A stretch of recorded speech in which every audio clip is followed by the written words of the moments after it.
মুসলমানের সম্মান নিহিত আছে দুইটা জিনিসের মধ্যে। এক, মৃত্যুর ভয়কে জয় করা। দুই, দুনিয়ার মোহের ঊর্ধ্বে উঠা। বেঁচে থেকে কি হবে? বেঁচে থেকে কতকাল বাঁচতে পারবো? 1000 বছর তো বাঁচতে পারবো না, মরতে তো হবেই। তাহলে সে মৃত্যুটা কেন গৌরবের মৃত্যু হবে না? সে মৃত্যুটা কেন সার্থক মৃত্যু হবে না? সে মৃত্যু কেন হাজার হাজার তরুণকে উজ্জীবিত করবে না? সে মৃত্যু কেন বহু মানুষের বিবেককে খুলে দিবে না?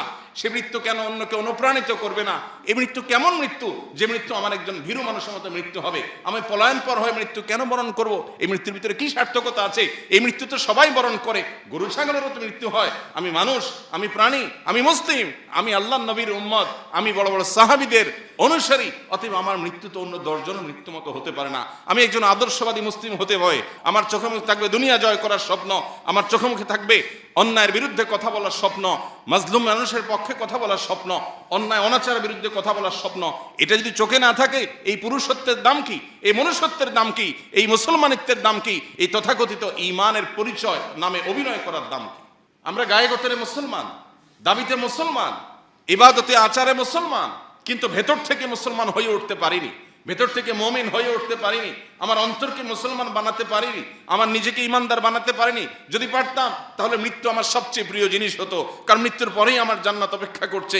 মৃত্যু আমার সবচেয়ে প্রিয় জিনিস হতো, কারণ তারপরে আমার নবীর সাথে সাক্ষাতের সুযোগ তৈরি হবে। মৃত্যু আমার সবচেয়ে প্রিয় জিনিস হতো, কারণ তারপরেই আমার জান্নাতে যাওয়ার পথ সুগম হবে। হাউজে কাউসার আমি পাবো, নবী রাসূলদের সাথে সাক্ষাৎ আমি পাবো, স্বয়ং আল্লাহর সাথে আমি সাক্ষাৎ পাবো।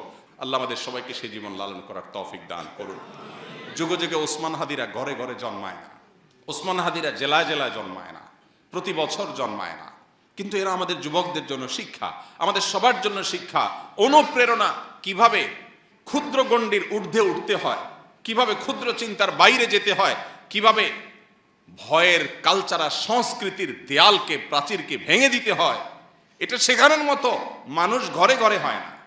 আল্লাহুম্মা আহসিন খাতিমানা ওয়া আওয়াকিবানা। আল্লাহ আমাদের মৃত্যু, আমাদের শেষ পরিণতিটা যেন ভালো হয়, সুন্দর হয়, সার্থক হয়, আমাদের জন্য সেটা যেন আনন্দের হয়, তৃপ্তির হয়, সেটা যেন আমাদের দুনিয়াতেও মর্যাদার হয়, আখিরাতেও যেন আমাদের রবের সন্তুষ্টির কারণ হয়। আল্লাহ আমাদের সবাইকে সেই তৌফিক দান করুন। মুসলমানের সম্মান নিহিত আছে দুইটা জিনিসের মধ্যে। এক, মৃত্যুর ভয়কে জয় করা। দুই, দুনিয়ার মোহের ঊর্ধ্বে উঠা। বেঁচে থেকে কি হবে? বেঁচে থেকে কতকাল বাঁচতে পারবো? 1000 বছর তো বাঁচতে পারবো না, মরতে তো হবেই। তাহলে সে মৃত্যুটা কেন গৌরবের মৃত্যু হবে না? সে মৃত্যুটা কেন সার্থক মৃত্যু হবে না? সে মৃত্যু কেন হাজার হাজার তরুণকে উজ্জীবিত করবে না? সে মৃত্যু কেন বহু মানুষের বিবেককে খুলে দিবে না? সে মৃত্যু কেন অন্যকে অনুপ্রাণিত করবে না?